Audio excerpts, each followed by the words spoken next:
Imagine the most popular heroic story ever written, one which spans 3 millennia and goes to the very heart of the largest religion in the world, but which now has almost entirely devolved into myth, ignored and avoided by the establishment, shunned and unexplored by archaeologists and historians, consigned to the back rooms of academic study. Yet everyone knows the characters and the plot. The tales of King Arthur and his Knights of the Round Table. But no one knows the reality, or do they? Suppose everything you thought you knew about King Arthur was invented by an invading foreign power unsympathetic to the truth and seeking to subvert and overthrow a long and ancient existing regime. Suppose the incredible truth was a story so strong and so mysterious that it could support an entire nation through its truly darkest hours and perhaps reinvent the same nation for a new millennium. Well, the Polychronicon is a symphony of history, the real history, and archaeology involved in this very topic, with none other than one of my favorite authors and researchers, Mark Olly. You're in for a heck of a ride today. Buckle up and prepare to blast off.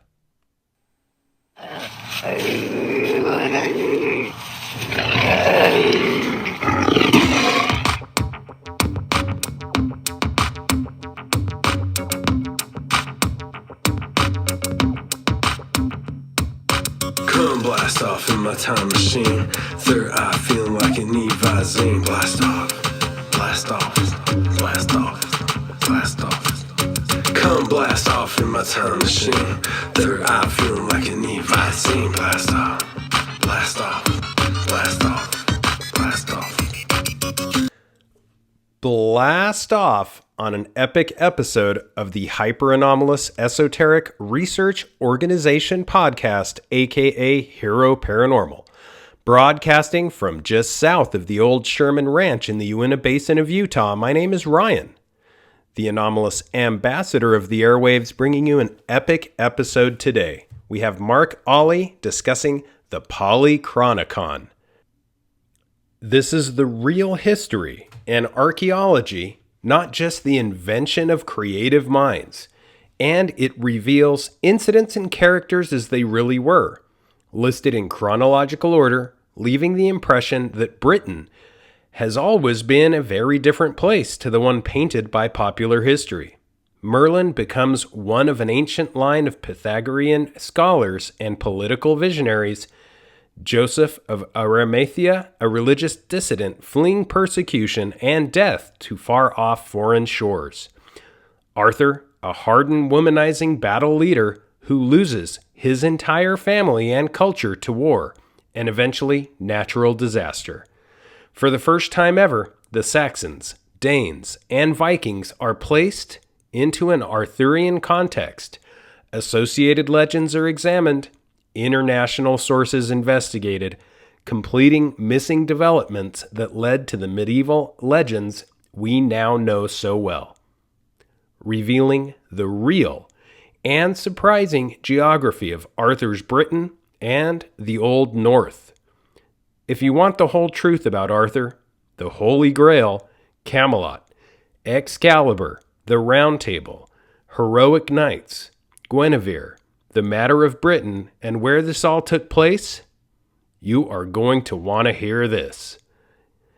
And the Polychronicon is the book for you. It is authored by Mark Olly. I've discussed things with Mark before. He's from one of my favorite independent publishers, and he knows what he's talking about. Before we get to all that, though, if you have not subscribed to Hero Paranormal on Patreon, please go to Patreon, look for Hero Paranormal, and subscribe. There is a ton of content behind the paywall, and it is what helps keep the episodes coming. You can also get behind the paywall via Podbean at heroparanormal.com. So let's get to it. We have a lot that's going to come out, and something that is going to come out for the first time, which has never come out before. and that is the fact that our guest has a literal, personal reason why he has done so much investigative work and research on this subject. It's going to blow your minds. It's pretty amazing. A true honor and a pleasure. Mark Olly, welcome to the Hero Paranormal Podcast. Hello, nice to be here. Oh, it's great. I'm sorry we had quite a few technical difficulties on this. It's taken us almost a half an hour to finally connect, but it's going to be worth it. I am just mesmerized by your new book, the Polychronicon, and I'm 100% a believer in everything that it seems that modern historians and archaeologists and the like, they seem to just shrug off. They don't seem to take this as seriously as it should be taken. What? Well, I was going to say the key to it really for me was just to put everything in chronological order. It's kind of as soon as you do that, you suddenly kind of make sense of it all. You know, instead of just sort of toe dipping from one period of time to another. I don't think anybody's ever done that before, surprisingly. It's fascinating because, you know, a lot of people in high places believe in the reality that this all took place, and it's only those, I guess, mainstream the mainstream historians are not lending credence to a lot of what has taken place, and a lot took place in your particular neck of the woods that a lot of people believe in. What started you on this path? Back in 1977, I made a cine film, a Super 8mm jobby, when I was a teenager for a local cine society, and I started the research then. Obviously, I was, working from medieval material, but then I just thought, you know what, I reckon there's more to it than this. And as soon as I started getting into that, here we are 45 years later with the book finally out. All those years of research, it's been a long journey. I've met lots of people, talked to loads of people, world experts. Obviously, King Arthur, you kind of have to be in this country really to have it as a part of your psyche, as it were, because this is where it all comes from. And again, like you say, it's moved. Geographically, it's kind of moved around the country. Scotland want it, Lancashire and Cumbria want it, Wales wants it, the Midlands want it, down south they definitely want it, Cornwall and what have you. At the end of the day, where I've ended up encompassing most of that sort of western side of Britain, but primarily it's North Wales. If you get back to the oldest sources, everybody will agree that is really where the driving force, if you like, for Arthur is coming from. So again, once you've got that, once you've got the time scale, the next thing's the geography. So when you start getting the geography, it certainly starts to become, to make sense of itself. Less of a legend, more of a reality, which I think is the driving force behind the book. And I absolutely love the name, the Polychronicon. How did you come up with that name? I haven't seen that anywhere. Well, I mean, the obvious thing was, what a fantastic thing to stick on a book, because nobody else has got it. So, I mean, there's 300 King Arthur books a year coming out worldwide, so trying to get an original title, nigh on impossible. Well, I only live about 20 miles away from a place called Chester, and in the 1300s, there was this little monk sat there writing a history of the world, actually, in Chester, and he called it the Polychronicon. In his case, it was the Polychronicon of Ranulph Higden. But that particular book was a chronological Polychronicon order of history for his time. And it included a massive section on Arthur, because obviously Chester's on the Welsh border. So he had all that material to go at, so he included it, he put it all in. So here I am sort of 800 years later, 700 or 800 years later, thinking, go on, let's do it again.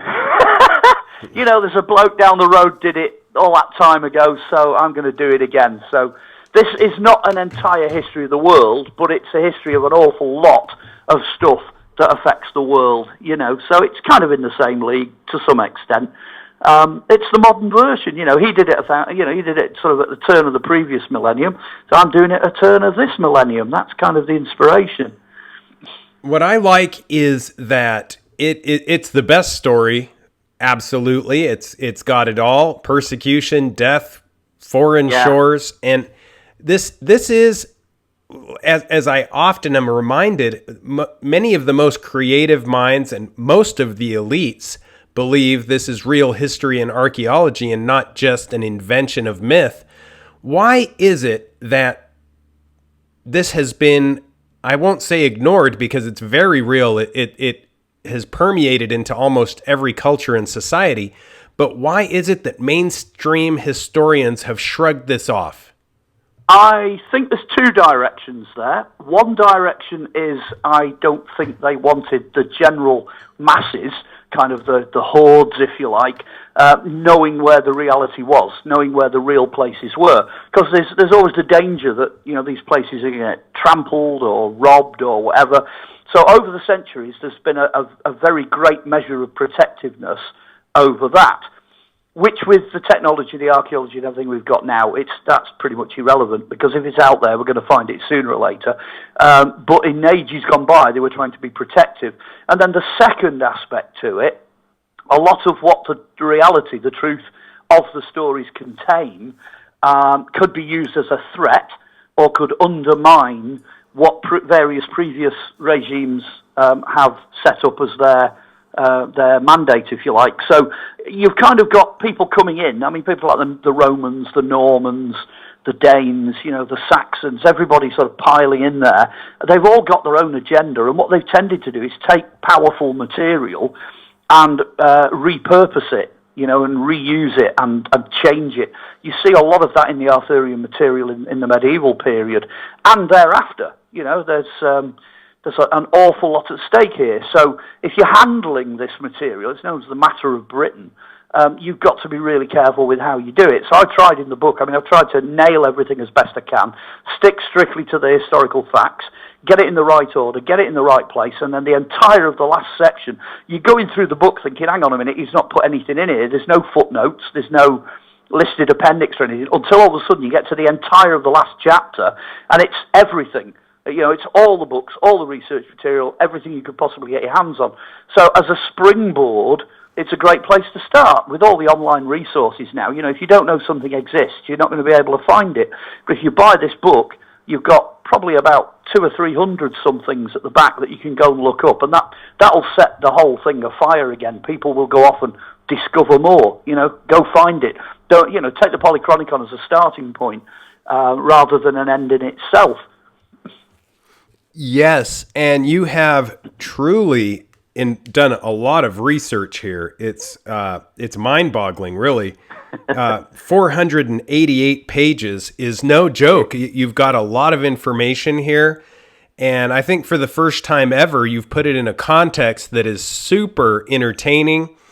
And you let's get into the investigation and the research and explain to listeners the whole truth about Arthur, the Holy Grail, Camelot, Excalibur, and the whole thing.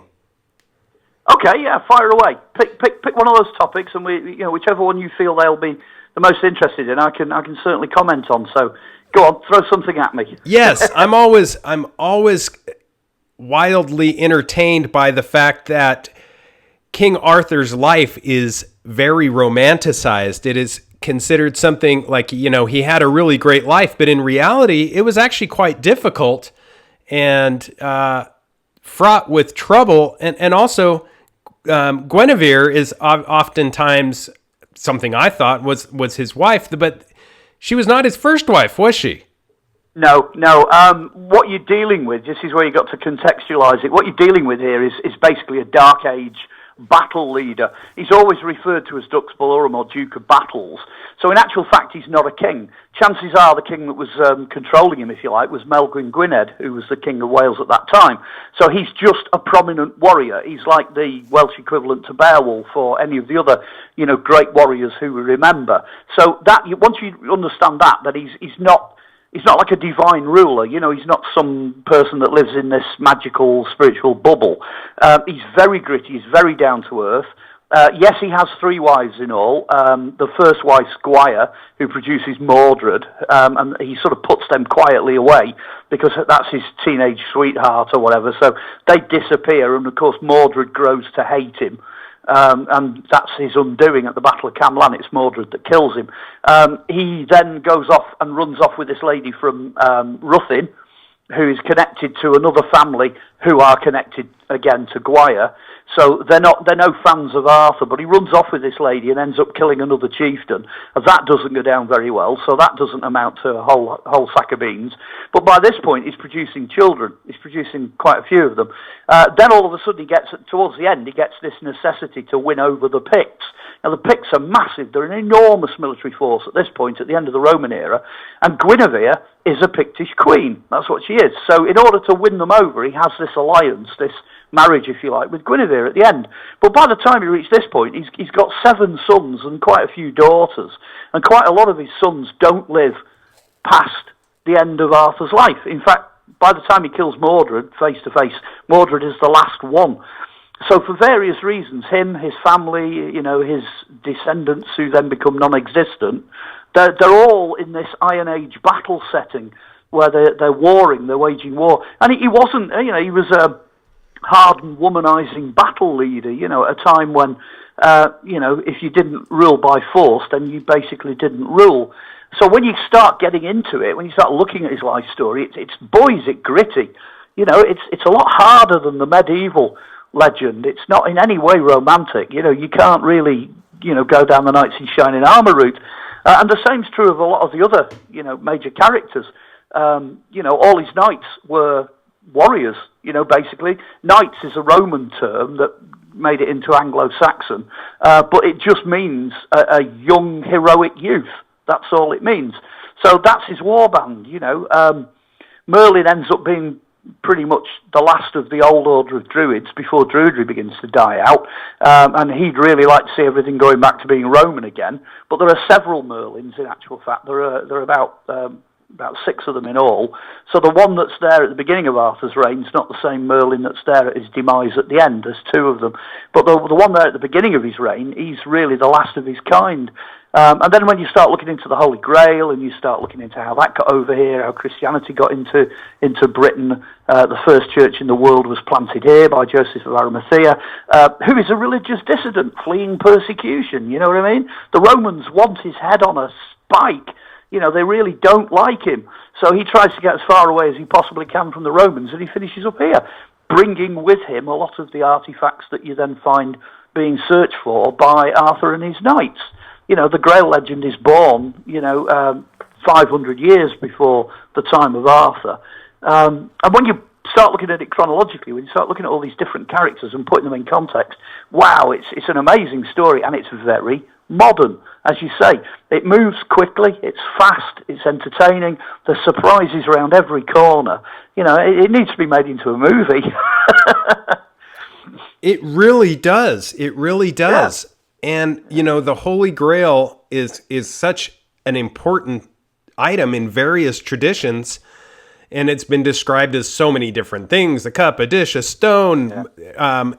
What, in your opinion, is the Holy Grail? Okay, there's actually quite a few of them. I think I got to about 27 different ones that were around at the time of Arthur. So basically, the Holy Grail, by definition, if you really want to be brutal about this, the brutal definition is it has to be something that was either created at the Last Supper, or it has to be something that was created at the crucifixion. And then it becomes a Grail. Then it becomes something connected to Christ that you can go off and search for. Holy. Exactly. And then you've got this idea that it becomes the Sangral. Sangral is a much later term. It's Proto-Norman. It's actually Viking. Sang means the, capital T-H-E, the, absolutely the. Grail, in this instance, would be the cup used at the Last Supper. Now, the confusing thing is there's 2 of them. There's one which is the cup of Christ and the other the cup of the apostles. Both of these cups were in the Church of the Holy Sepulchre in Jerusalem, and some research done around about, I think it was about 2012, 2013 in Spain. They did some research on 2 cups there. They got these cups all the way back to the Middle East, and blow me if they didn't go and find the Islamic shipping receipts that actually tell you that the Knights Templar brought them to Spain. They rescued them from the Holy Land and brought them there. So if you're actually looking for 2 reasonably sensible stone chalices, there they are in Spain. That's where they are. So in that sense, you need the book to go and find out sort of more details about those. But that's where they are. So, I mean, a grail is anything that's used to serve a company. So if you've basically got a bowl of some kind and it's, filled with anything that's derived from grain, so it can be bread or porridge or whatever, and you're flavouring it or you're drinking red wine with it, so you're using wine with it, by definition, that is literally a grail. So by the time you get to medieval times, every church has its own grail. Mm-hmm. And so there you go. It's so important to note because it's something that serves as an important motif. You mentioned the Knights Templar, and basically various traditions describe the Holy Grail, and it's a reality. It's seemingly not met with the same doubt as much of the Arthurian literature. And so I want to kind of jump into some more of the myth, and that is, or what is purportedly myth, is there any reality to the sword in the stone? Yes, I can say there is. A lot of what you find in the Arthurian myths are survivals from much earlier traditions. So this is where the archaeological background comes in. So, for example, we know that this idea that you can have a prominent sword, that goes right back into the Bronze Age. They were casting works of art. Some of these swords that we've got archaeologically are just breathtaking. They were still casting those bronze swords right into the AD period. So when you get to the end of what is effectively the Western Roman Empire, around about 400, 500 AD, they were still casting them in bronze.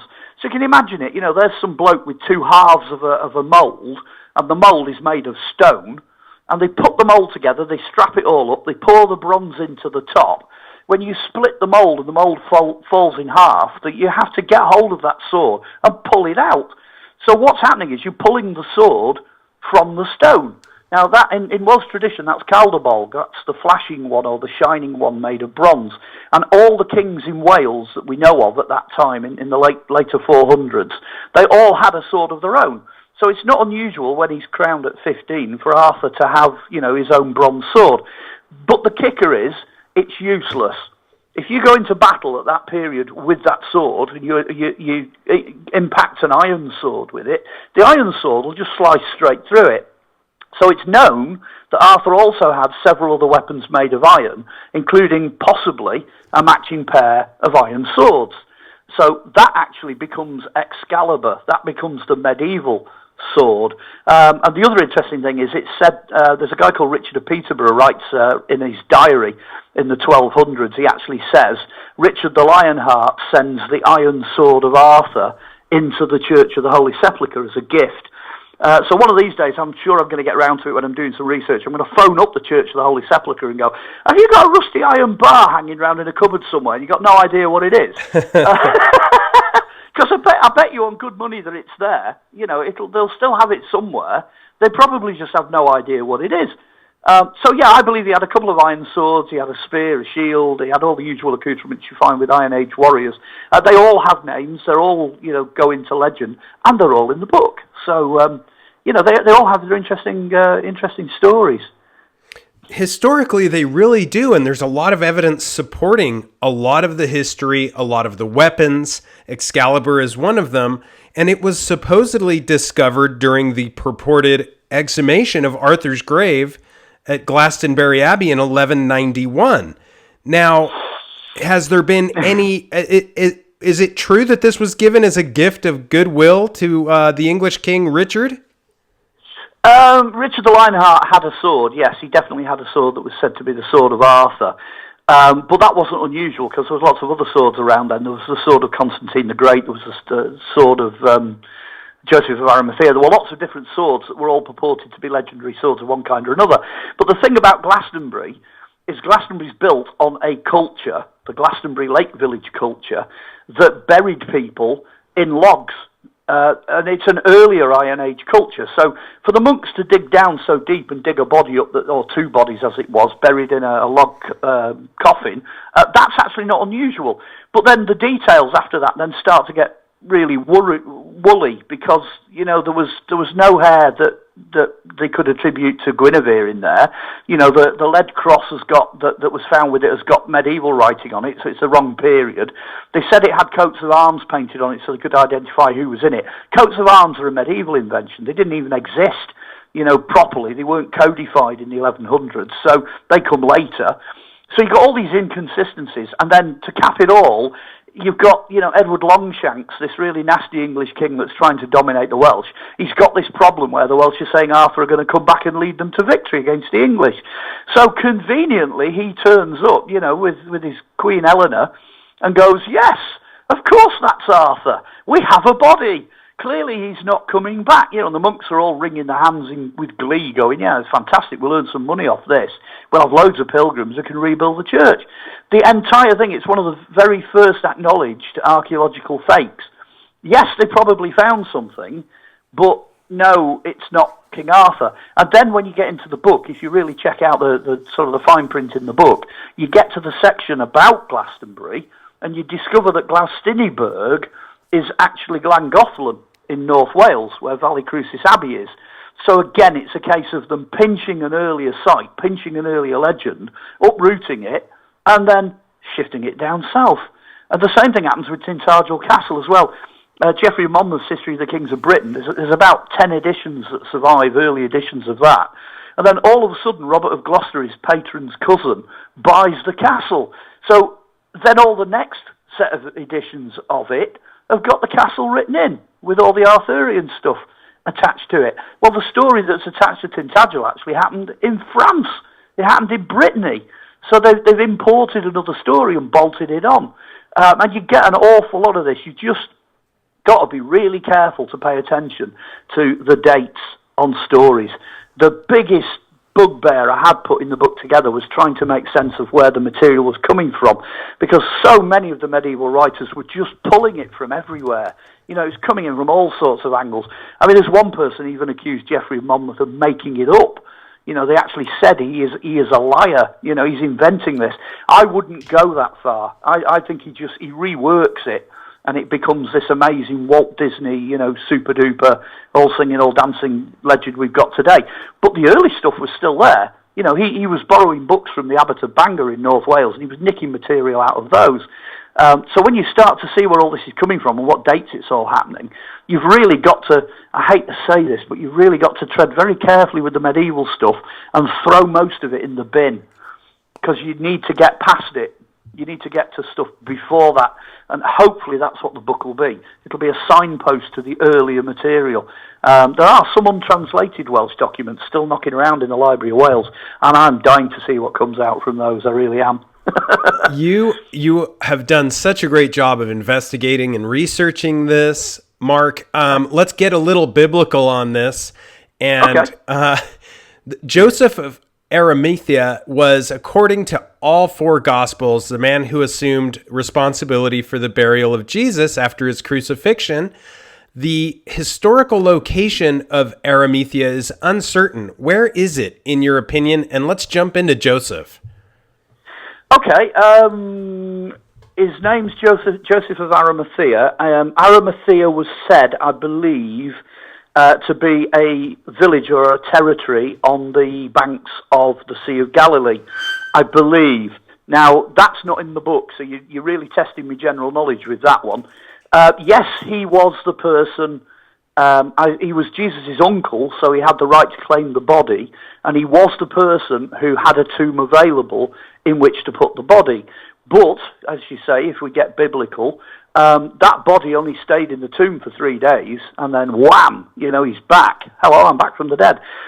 So then you've got these, you know, you've got the shroud, you've got the face cloth, you've got all the embalming stuff and everything associated with that. That would still, broadly speaking, be attached to the crucifixion and what happens around the crucifixion. So that's kind of part of that. It later becomes Grail lore, and the reason it all becomes legendary is you've got to contextualise it again and say, well, most people couldn't read Latin or the Judaic scriptures or anything like that, and there was no Bible. You know, we didn't have one over here translated into the common tongue. In fact, they're in the process of putting the Bible together in Arthur's day. So right through that early medieval, right through the Dark Ages, there wasn't really any reference material for the ordinary person to go to. So the bards, the troubadours, the storytellers, they all get hold of that. They get hold of the story of Joseph. They get hold of everything that's in the Bible, and they spin it. They spin it and attach it. Which to some extent is what happens in Arthur's court, because, people come in, tell stories, and Arthur's like, oh yeah, that's only down the road, we could go and search for that, and that's how they all end up going on quests and things like that. So that's perfectly plausible. But no, Joseph of Arimathea, very interesting character, said to be a knight, which he could have been, said to be a tin miner, so he knew his way to Britain. Maybe, that's possible. Does he go down to Wirral Hill down in Glastonbury? No, he doesn't. The original legends, it's Wirral Hill. And this is where you start getting into the geography and you start looking more towards North Wales. Wirral is literally just off the coast of North Wales. It's a sort of a promontory, if you like, that juts out with a river above and below it. That's the hill he lands on, and there's a certain amount of physical evidence to back that up. So it's all in the book. That is a particularly important part. When you look at the title and it says Merlin, Joseph and Arthur, it's Merlin is the Druids, so that's like the front end. You need to sort of get to grips with Druidry to really comprehend what's going on with Merlin and in Britain at that time. And then you go, Joseph, okay, he's earlier than Merlin, but in the timeline, you've got to then sort of get to grips with him and understand where the Christian background's coming from. And then the next one, obviously, is Arthur, and he pulls all of those threads together. So if you follow through on the book, it kind of follows and makes sense. Like you say, it makes quite a sensible story. Now, Joseph's an amazing character. He's really important. Like I say, he gets here in sort of somewhere around about 52 AD, 53 AD. There's a king in North Wales called Crudel, didn't like the look of him. So when he wanders across from the Wirral into North Wales, they grab him, they imprison him, and he starts to build a church in North Wales when he's released in about 54, 55 AD. Certainly by 56 AD, there's a church here. So this is the funny part of it. If you went and knocked on the Pope's door, if you went to Rome and you kind of tapped on his door and went, what's the oldest church in the world? The Pope would actually say, it's the British Celtic Church, because of Joseph of Arimathea. Because the Roman Church, the Roman Catholic Church, is after 60 AD. It's 60, 61, 62 AD. And it's Peter and Paul. So actually, we've got stuff going on here, perhaps as long as 10 years before Christianity's being outplanted, if you like, in Rome. And the Celtic Church is very, very different. When you understand how the merger occurs between what is sort of late Roman period Druidry and then early first century Gnostic Christianity, when you push the two together, boy, does it answer lots of questions. It answers so many questions. Probably not the questions the church would want you to have the answers to, but they're there. If you plough through the material in the book, it will give you so much illumination as to what's going on.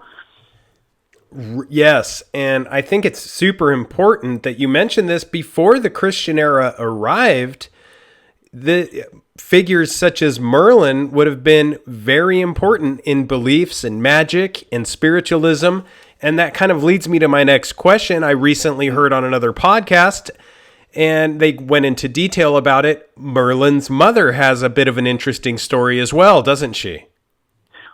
Well, that depends on who you read. Now, I kind of dodged the issue because the actual story itself is very, very late. So the only material you've got about that legend is medieval, purely medieval. So I kind of threw the baby out with the bathwater. He's definitely connected to Carnarvon. There's no doubt about that.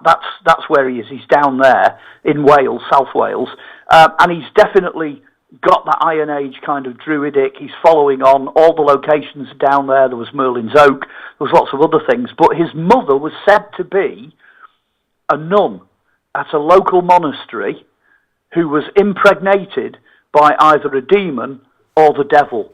So he gives birth miraculously to this magical person, the son without the father, as the legend says, who has the ability to see back into the distant past, but also has the ability to see way into the future. So he becomes this amazing medieval person.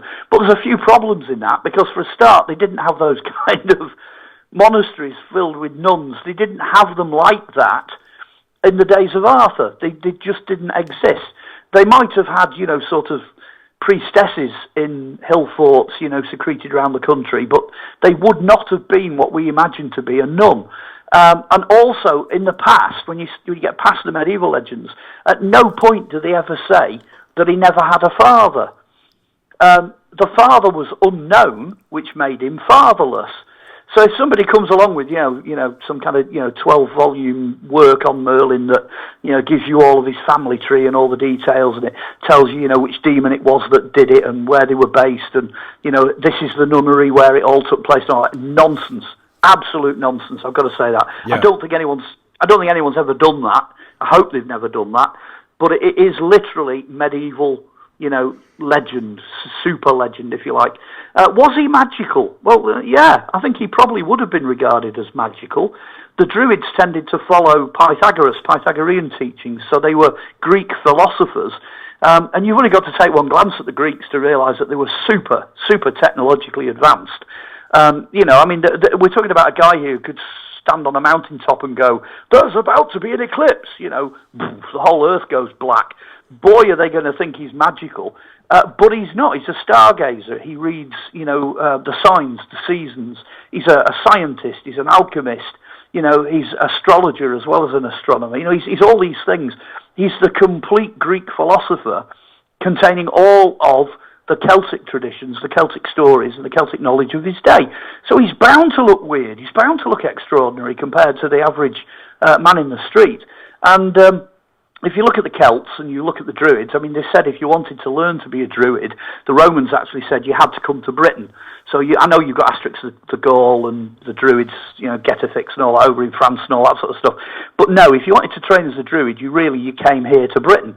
And the Celts, the hardcore Celts, were here in Britain. So you're looking here at someone who is a human depository of 3,000 or 4,000 years of that particular religion and path. Well, that's double the amount of time we've had Christianity.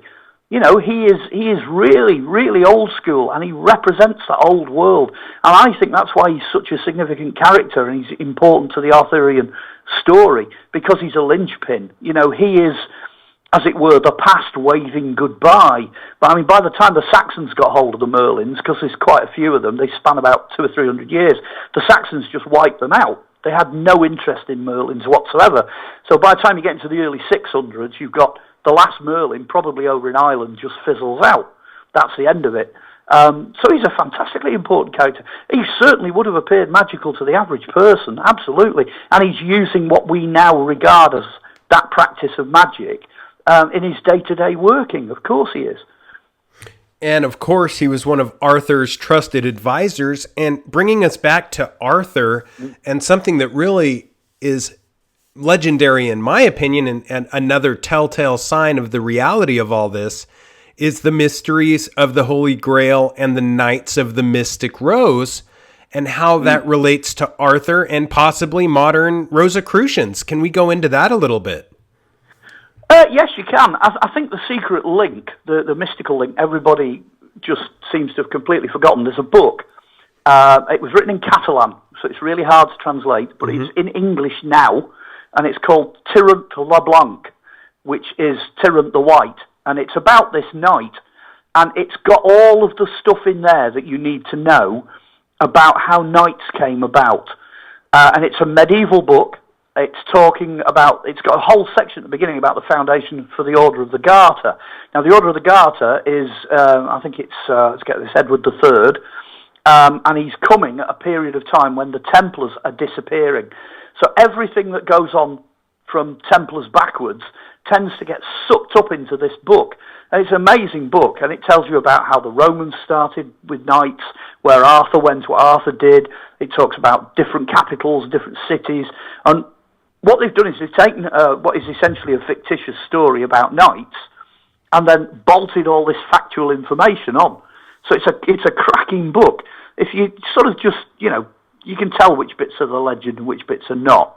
If you just look at the background to it, it's almost like, like we do now, we fictionalize reality. And that's all they've done. So you can clearly see through it where you've got all these threads of reality.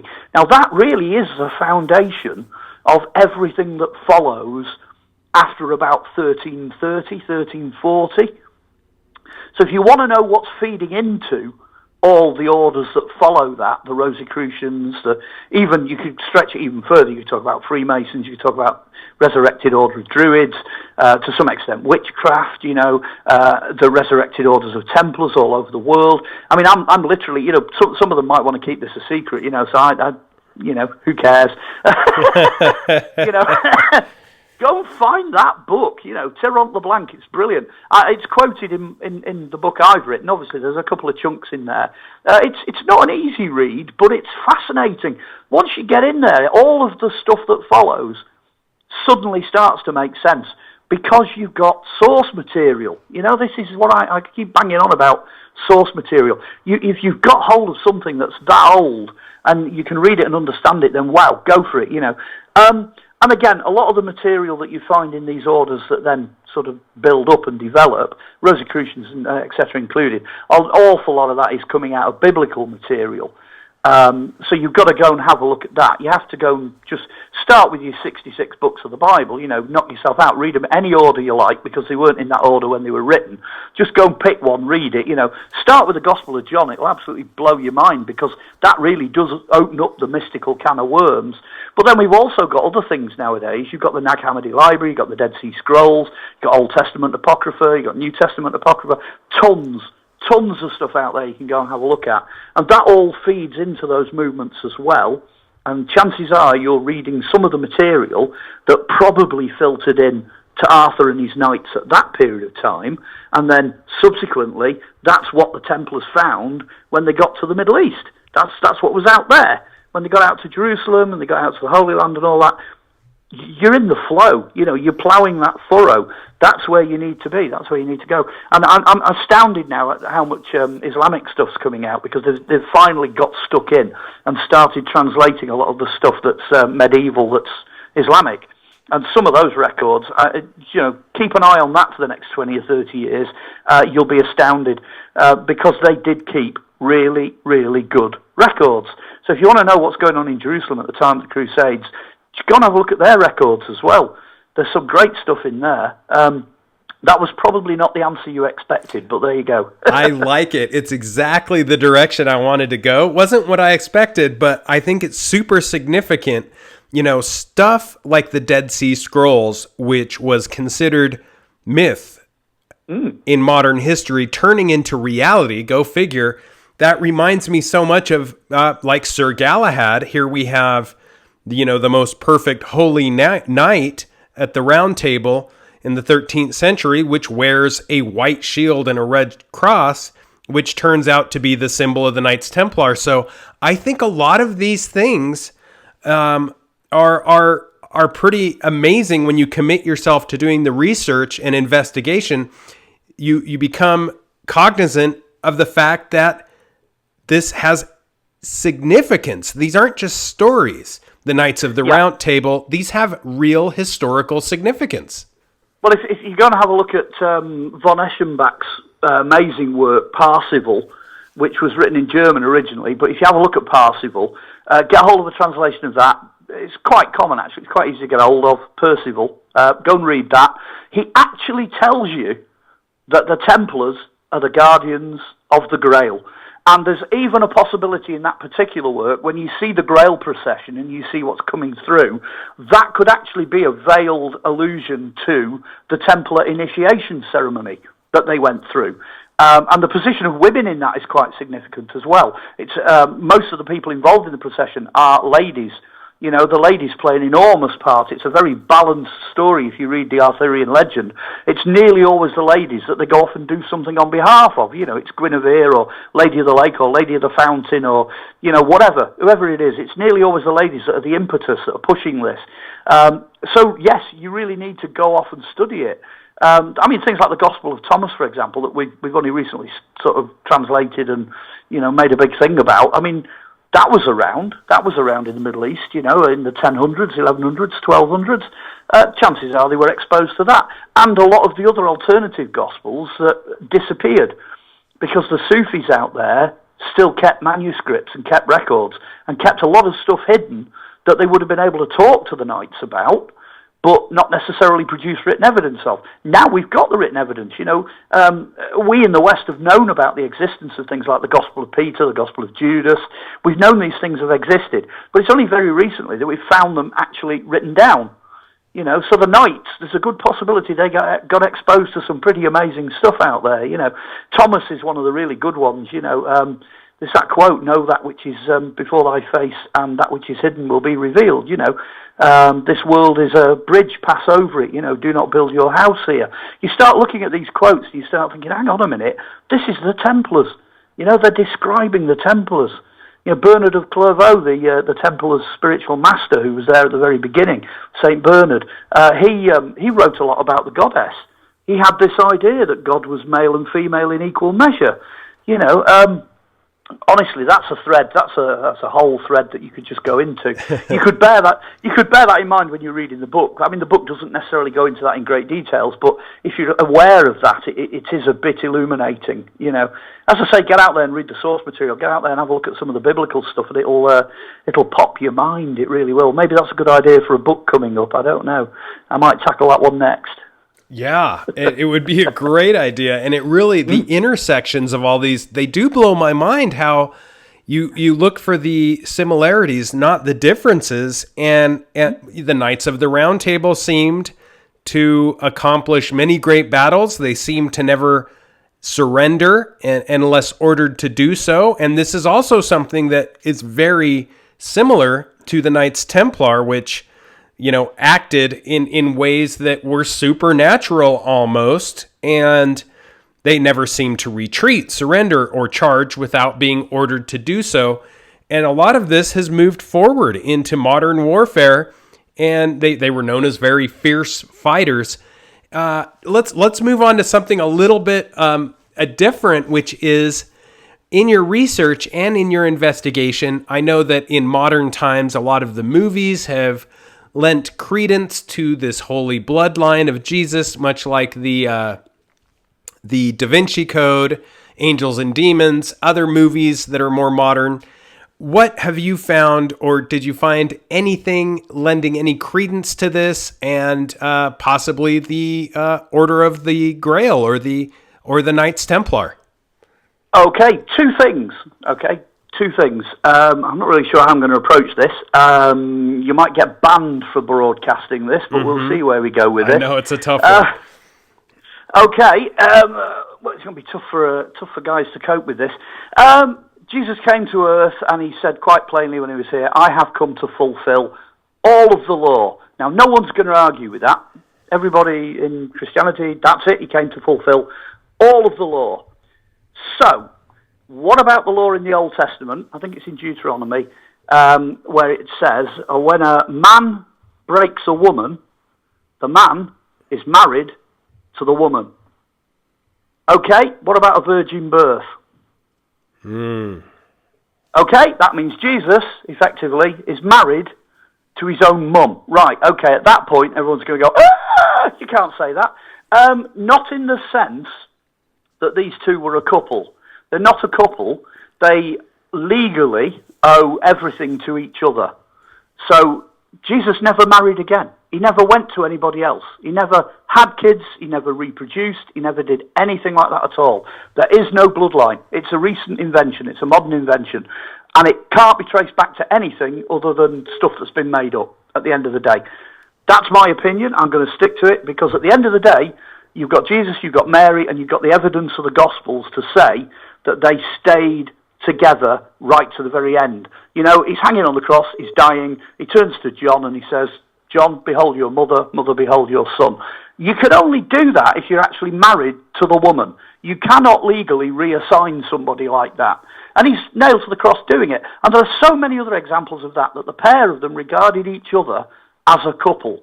And I could go on and go on and go on. I could write an entire chapter on it. It's right throughout the whole thing. And that's one of the biggest secrets of all time, because the Catholic Church has Mary, Mother Mary, as the Queen of Heaven. Now that means she's married to God. So I'm not the first to come up with this. Somebody clocked this very early on. That's one of the major tenets of the Catholic Church, that Mary is Queen of Heaven, and she is effectively, thereby, the wife of God, which follows perfectly when you start looking at other religions at the time that Jesus was around. No worries whatsoever. Of course the God can marry the goddess. No worries whatsoever. It doesn't mean they had kids. It doesn't mean they had nookie. None of that nonsense. Not like we think of it now in the 21st century. They just stayed together till the pair of them, till he died, and then eventually she was taken by Joseph of Arimathea, and then she died. So the idea that he has kids and there's a bloodline, no, there isn't one. So there's your first radical thing.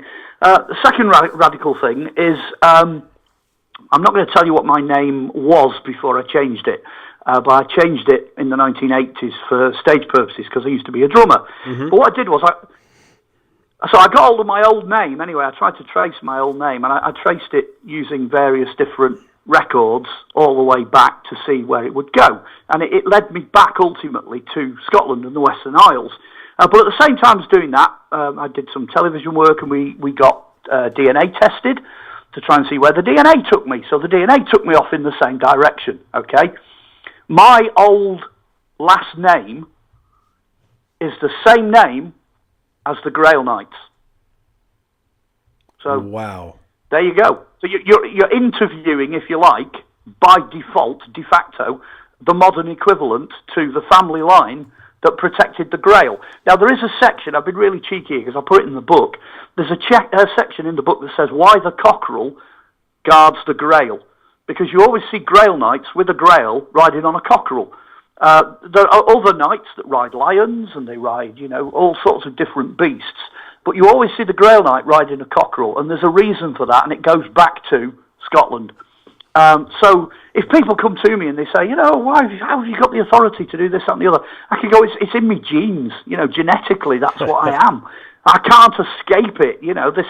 Clearly this was something, even as a teenager, that I was destined to do. So it literally has become a part of me. And I only discovered that fairly recently. It's only in the 2000s, about 2007, 2008, that piece of information fell into place.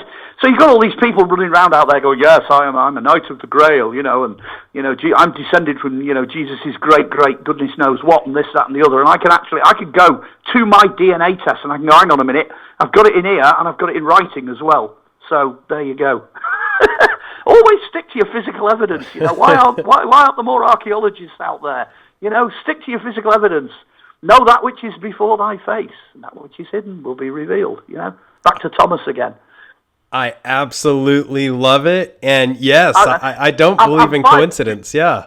Just as a by the way, I've never said that on a broadcast before, so that's a complete exclusive. That's going to blow people's minds because I've never admitted to that before. So it just feels the appropriate thing to do. I'm going to go with the flow. Thank you, Mark. Amazing stuff. Absolutely amazing. No coincidence that you are so, involved with this and have so much resolve to get to the bottom of a lot of these things. And you've done so much work from a research and investigative standpoint. And I also herald, obviously, my last name from Scotland and the Western Isles, but I think that this book is absolutely amazing. The hardcover is absolutely beautiful.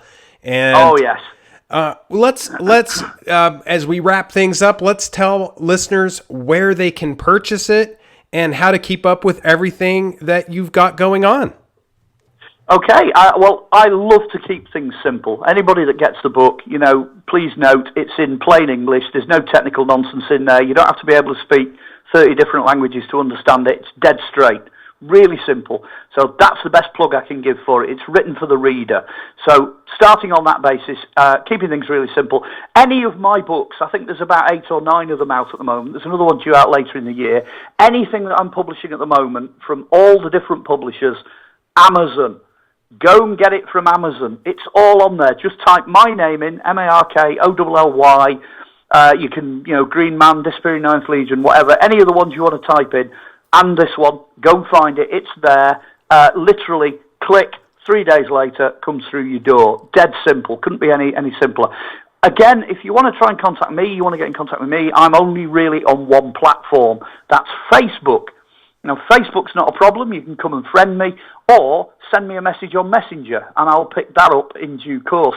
And, I'm on there every day, so sooner or later I'll pick up on that. So it's dead easy. You've got product, Amazon, me, you've got Facebook. On you go. Amazing stuff, Mark. I always love talking to you. You're one of my favorite authors, and this has been extremely eye-opening. Can't thank you enough for coming on. Absolute pleasure. And if you need me again, give me a shout. Well, if that doesn't blow your mind, nothing will. Talking about the Polychronicon of Merlin, Joseph, and Arthur by Mark Olly, someone who traces his bloodlines back to the Knights of the Holy Grail. Go to Amazon, pick the book up. You will not be disappointed. It is amazing. And not only is it amazing, it is the real history and archaeology, not just the invention of creative myth.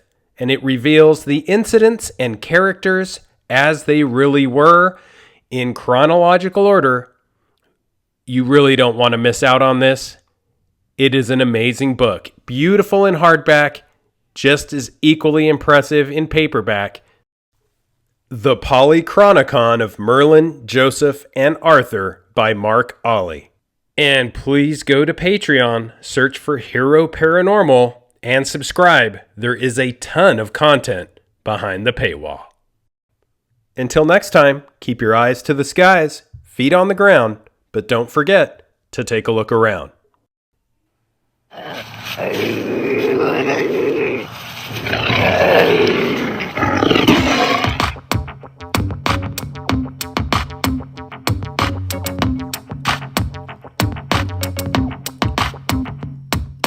Come blast off in my time machine.